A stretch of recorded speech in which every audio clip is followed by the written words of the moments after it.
तो आप सबको नमस्ते प्रणाम। मैं आपको अपना ठाकुर प्रखर सिंह और रात के 10 बज चुके हैं और कहानी का जो सिलसिला है बदस्तूर जारी है।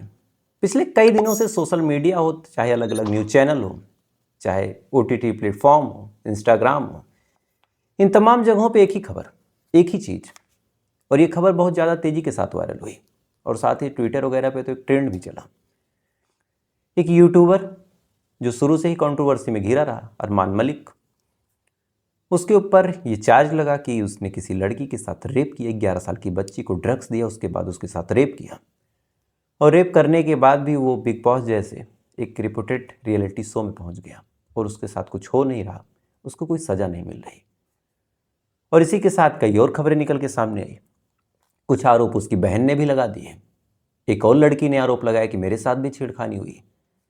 तो कौन है ये अरमान मलिक और इन तमाम खबरों के पीछे सत्यता कितनी है, और अगर सत्यता है तो फिर कार्रवाई कब होगी? आज पूरी कहानी इसी को लेके है। पहले अरमान मलिक के बारे में जान लेते हैं। अरमान मलिक का असली नाम है संदीप। संदीप हरियाणा में पैदा हुआ, वहीं पला बढ़ा। लाइफ स्टाइल एक नॉर्मल इंसान जैसी थी, लेकिन ज़्यादा कोई उसको जानता नहीं था, उसको पहचानता नहीं था। सही सही उसको शोहरत मिली जब उसकी शादी हुई। साल 2011 में अरमान मलिक यानी कायदे से कहें संदीप की शादी होती है पायल नामक लड़की से। पायल उसे प्यार करता था, पायल भी उसे पसंद करती थी। साल 2011 में दोनों ने फैसला किया कि हम एक दूसरे के साथ ही रहेंगे, एक दूसरे को पति पत्नी के रूप में चुन लेंगे। इसके बाद दोनों एक दूसरे को पति पत्नी के रूप में चुनते हैं। चुनने के बाद फिर तमाम चीज़ें बिल्कुल ठीक चल रही हैं। इसी बीच संदीप ने अपना एक यूट्यूब चैनल भी खोला, लेकिन उस हिसाब से चैनल को कोई शोहरत, कोई मकबूलियत, कोई पहचान मिली नहीं। लेकिन साल 2018 में एक ऐसी घटना हुई जिस घटना के बाद फिर अरमान मलिक या फिर कहें संदीप का कैरियर एकदम से बूम पकड़ लिया। साल 2018 में अरमान मलिक यानी संदीप के घर में एक पार्टी थी। इस पार्टी में कई लोग आए थे। अरमान के भी फ्रेंड आए थे, पायल की भी फ्रेंड्स आई थी, और इन्हीं फ्रेंड्स में से एक लड़की का नाम था कृतिका। कृतिका आती है। आने के बाद पायल अपने पति से इंट्रोडक्शन करवाते हुए बताती है कि मेरी फ्रेंड है बचपन की, और साथ ही इधर अरमान के बारे में बताती है कि मेरे पति हैं। दोनों मिलते हैं, उसके बाद बातचीत होती है। इसी दौरान धीरे धीरे इन दोनों का नंबर एक्सचेंज हो जाता है, यानी कृतिका का और अरमान का, कायदे से कहें संदीप का। जब नंबर एक्सचेंज हुआ फिर अक्सर ऐसा होता है कि कृतिका भी बातचीत का बहाना ढूंढने लगी और इधर संदीप भी बहाना ढूंढने लगा। तो बातचीत जब आगे बढ़ी तो फिर दोनों में गहरी दोस्ती हो गई। दोस्ती आगे बढ़ी, प्यार हो गया। अब कायदे से कृतिका भी जानती थी कि संदीप शादीशुदा है, और संदीप खुद शादीशुदा तो था ही। इसके बाद भी दोनों ने फैसला किया कि हम एक दूसरे के साथ रहेंगे, एक दूसरे के साथ शादी करेंगे और एज ए पति पत्नी रहेंगे। लेकिन यहाँ दिक्कत ये थी कि दोनों जानते थे कि पहले से घर में एक पत्नी है। तो फिर इस बारे में पायल को जानकारी हुई। अब पायल को जब जानकारी हुई तो जानकारी होने के बाद अब कायदे से एक हिंदुस्तानी पत्नी विरोध करती है। लेकिन यहाँ किस्मत का खेल देखिए कि पायल ने भी कुछ ज़्यादा विरोध किया नहीं। उन्होंने कहा कि ठीक है भाई, कर लो। इसके बाद फिर अरमान और कृतिका शादी कर लेते हैं। शादी करने के बाद अब इस बारे में जब चैनल पे अपडेट पड़ी, जो इसका चैनल था अरमान मलिक का, हालांकि अरमान मलिक जो नाम है इसको भी लेके कंट्रोवर्सी हुई थी कि एक फेमस सिंगर का नाम है, और संदीप ने अपने नाम को थोड़ा सा रिची लुक देने के लिए, एक धनवान छवि दिखाने के लिए नाम अरमान कर लिया। अब लोगों ने जब देखा कि एक आदमी 2-2 पत्नियों के साथ एक ही घर में रह रहा, अपनी लाइफ स्टाइल दिखा रहा, तो इस बारे में फिर लोगों ने नोटिस किया। धीरे धीरे लोगों ने देखना शुरू किया और कहते हैं कि यहीं से अरमान मलिक का जो कैरियर है, जो यूट्यूब कैरियर है, वो चल गया। लगातार अपनी दोनों पत्नियों के साथ ब्लॉगिंग बनाता रहा, फिटनेस वीडियो, और फिटनेस वीडियो में भी सेम ड्रेसेस में दोनों पत्नियाँ एक दूसरे के साथ एज ए बेस्ट फ्रेंड की तरह रहने लगी। तो लोगों को बड़ा अजीब लगा कि भाई हमसे एक नहीं संभल रही, यहाँ 2-2 ये, और आपस में कोई लड़ाई नहीं, कोई झगड़ा नहीं। कभी ये प्रेग्नेंट हो रही, कभी वो प्रेग्नेंट हो रही। एक प्रेग्नेंट हो रही तो दूसरा ख्याल रख रही, दूसरी हो रही तो पहली वाली ख्याल रख रही। तो लोगों ने फिर बड़ी दिलचस्पी के साथ अरमान मलिक की वीडियोस को देखना शुरू किया। नाम, शोहरत, पैसा, मकबूलियत, ये तमाम चीज़ें होने लगी। और यहीं से फिर अरमान मलिक के ऊपर नज़र पड़ी बड़े बड़े लोगों की।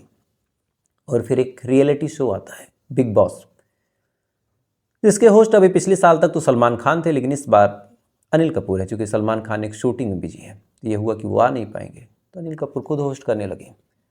तो इस रियलिटी शो में अलग अलग जगहों से मशहूर लोगों को बुलाया जाता है। बुलाने के बाद नियमता यही होता है कि नॉमिनेशन होता है, फिर उसमें एलिमिनेशन होता है, ये तमाम चीज़ें होती रहती हैं। फिर फाइनली किसी एक विजेता बना दिया जाता है, जिसे बनाया जाता है भाई उसका कैरियर चल जाता है, लोग उसको खूब जानते हैं। जैसे एलविश यादव का ही कैरियर आप देख लीजिए, मुनव्वर फारूकी और भी तमाम लोग। तो ऐसे में अरमान मलिक को भी बुलाया गया, वो भी जाते हैं। इसी दौरान एलविश का एक दोस्त है लव कटारिया, और एक और आदमी है विशाल पांडे।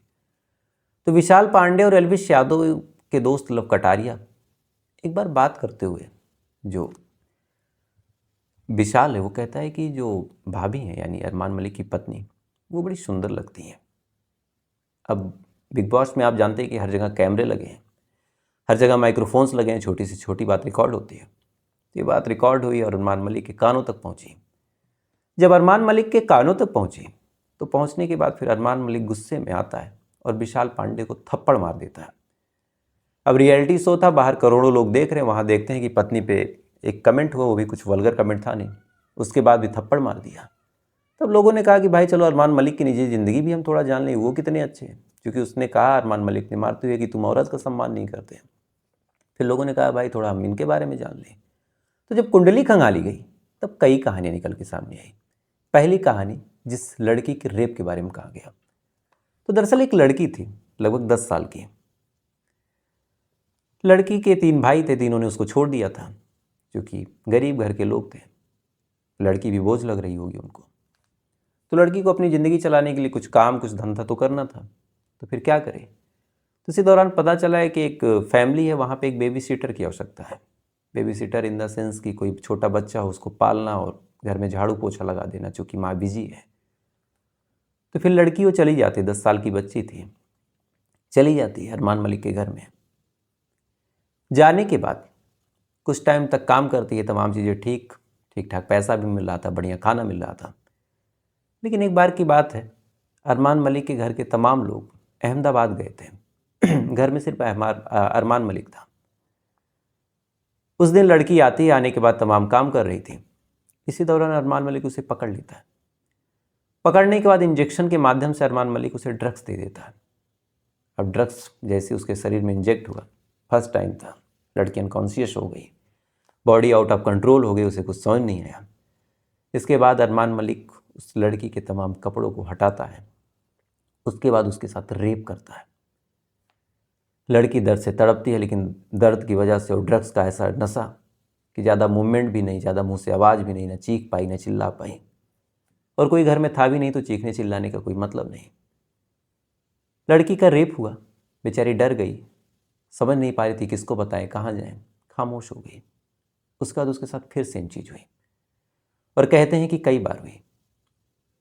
फाइनली जब अरमान मलिक से उस घर का यानी उस लड़की का अरमान मलिक के घर से जब ताल्लुक़ टूटा और लड़की भी जब समझदार हुई थोड़ा सा, तब उसे लगा कि मेरे साथ तो बहुत गलत हुआ है। तब साल 2018 में दिल्ली के निहाल बिहार में लड़की जाती है और FIR करवाती है और बताती है कि कैसे मेरे साथ रेप हुआ, और इस इल्ज़ाम में अरमान मलिक को गिरफ्तार भी किया गया। ये थी पहली अपडेट। और इसी FIR की कॉपी जब वायरल हुई और किसी ने बताया कि अरमान मलिक खुद जेल गया, तो फिर लोगों ने कहना शुरू किया कि एक नारी सम्मान की बात वो कर रहा है जिसके ऊपर खुद पॉक्सो एक्ट लगा है। और यहीं से पॉक्सो अरमान करके एक ट्रेंड चला। अभी 10 महीने पहले की बात है, एक लड़की थी, और ये खबर बहुत कम न्यूज़ चैनलों पे आई, जिसका नाम था वंशिका। वैसे नाम नहीं बताना चाहिए था। ये लड़की अरमान मलिक के एक दोस्त की बेटी है और अक्सर इसी घर में रहा करती थी। क्योंकि कंटेंट क्रिएटरों का घर था तो उसको भी इंटरेस्ट आता था कि चलें भाई देखें सोशल मीडिया से लेके तमाम वीडियोस कौन कैसे डालता है। लड़की जब इस घर में रहने लगी, इसी दौरान एक बार की बात है कि जब घर में कोई नहीं था, अरमान मलिक उस लड़की को भी गलत तरीके से छूने लगता है, गलत तरीके से टच करता है, गलत तरीके से बात करता है। उसके बाद फिर लड़की वहाँ से डर के भाग जाती है और एक ऑडियो वायरल होता है इसको लेके, जिसमें इस लड़की ने खुद दावा किया था कि ये तमाम चीज़ें उसके साथ हुई। ये लड़की अरमान मलिक को चाचा कहती थी, उसके बावजूद भी अरमान मलिक ने उस लड़की की इज्जत का सौदा करना जरूरी समझा। ये दूसरी कहानी जब वायरल हुई, बहुत कम लोग जान पाए, चूँकि दब गई थी। उसके बाद भी काफ़ी ये हुआ कि अरमान मलिक को गिरफ्तार किया जाए। इसके बाद अभी 2 दिन पहले की बात है, इधर ही आरोप लग ही रहे थे। अरमान मलिक अपने बचाव में बचाव की बातें बोल रहे थे। तभी तीसरी घटना एकदम हैरान करने वाली। इस बार कोई बाहरी नहीं, कोई साजिश नहीं। अरमान मलिक की जो बहन है, शायद सुनीता नाम है, उन्होंने आरोप लगा दिया और कहा कि घर में अक्सर ऐसा होता था कि पायल जो है, जो पहली पत्नी है, वो शिकायत करती थी मेरी कि मैं बढ़िया काम नहीं करती हूँ, घर में मदद नहीं करती हूँ। तो ऐसे हालत में अरमान मलिक मेरी पिटाई करता था और ये तमाम चीज़ खुद पायल करवाती थी। पहले एफआईआर में जो पॉक्सो एक्ट लगा था उसमें भी कहा गया था कि पायल को इस बारे में जानकारी थी कि रेप हुआ है। उसके बाद भी पायल ने अपने पति की मदद करी। दूसरा, बहन अब खुद कह रही कि अक्सर मेरा भाई मुझे पीटता था, वो भी पायल के कहने पे, और मुझे बहुत बुरी तरह टॉर्चर किया गया।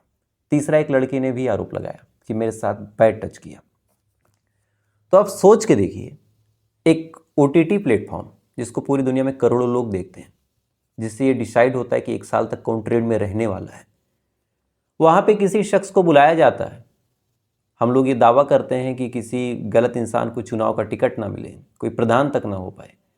यहाँ जिसको करोड़ों लोग देख रहे हैं, जिस प्लेटफॉर्म को, हो सकता है वो बंदा जीत भी जाए, जिसके ऊपर पॉक्सो का आरोप लगा है, जो ड्रग्स के आरोप में जेल जा चुका हो। ऐसे इंसान को ओटीटी जैसे एक प्लेटफॉर्म पे और बिग बॉस जैसे शो में बुलाने का क्या मतलब था? एक वक्त था जब अच्छे अच्छे एक्ट्रेस आती थी, अच्छे अच्छे एक्टर आते थे। अब एक वक्त है कि पॉक्सो एक्ट के आरोपी आ रहे हैं, स्नैक बैनम वाले केस का आरोपी आ रहा, और भी अलग अलग लोग। तो शायद अब बिग बॉस ओटीटी भी ऐसी हो गई है कि अलग अलग कंट्रोवर्सी वाले लोगों को बुलाया जाए, ताकि उसी कंट्रोवर्सी की वजह से हमारा शो चले। यानी हर कोई अब रोजी रोटी और इन्हीं तमाम चीज़ों में उलझा हुआ है। तो सोच के देखिए कि हमारे देश का भविष्य कहाँ जा रहा। कि अरमान मलिक, जिसके ऊपर पहले पॉक्सो लगा, फिर ड्रग्स देने का भी आरोप लगा, फिर एक लड़की का ऑडियो वायरल हुआ जिसने दावा किया कि मेरे साथ छेड़खानी हुई। अब मीडिया के सामने बहन खुद कह रही कि मेरा भाई मुझे पीटता था, मुझे मारता था। उसके बाद भी जो रियलिटी शो वाले हैं बाकायदा बुला रहे हैं, बाकायदा इज्जत, बाकायदा गेम शो चलाया जा रहा। हालांकि लोगों ने डिमांड की कि अरमान मलिक को हटा दिया जाए, अरमान मलिक को बाहर कर दिया जाए, जो कि इससे उस शो की छवि पे इफेक्ट पड़ता है। खुद अनिल कपूर जो आते हैं, जो देखते हैं, हफ्ते में एक बार चेक करते हैं, उनको भी ये पता है, लेकिन फिर भी कुछ नहीं, क्योंकि सारा खेल पैसे, सारा खेल टीआरपी का है। तो हमें लगा एक बार आपको बताना चाहिए कि पूरी घटना की सच्चाई क्या है, क्या कुछ हुआ था, क्या कुछ नहीं हुआ था। तो उम्मीद है कि इस वीडियो के माध्यम से आप तमाम चीज़ें जान चुके होंगे कि पहला आरोप क्या है, अरमान मलिक की असली कहानी क्या है, कैसे कंट्रोवर्सी फैली, कैसे पैसे के दम पे तमाम चीज़ों को दबा दिया गया, कैसे नेम फेम के नाम पे ओटीटी प्लेटफॉर्म्स ऐसे लोगों को भी बढ़ावा देते हैं, और तमाम चीज़ें। और महज एक शख्स जिसने कहा कि भाभी सुंदर दिखती है, उसको थप्पड़ मार दिया, और वहीं दूसरी लड़की के साथ गलत काम और रेप। तो कैसे कैसे लोग हैं। इस कहानी के बारे में आपकी क्या राय है? आप भी अपना कीमती वोट जरूर दीजिएगा, अपना मत रखिएगा। साथ ही ऐसी कहानियों के साथ मैं आपसे फिर मिलूंगा। तब तक अच्छे रहिएगा, खुश रहिएगा, अपना ख्याल रखिए, अपने देश का ख्याल रखिए। जय हिंद, वंदे मातरम।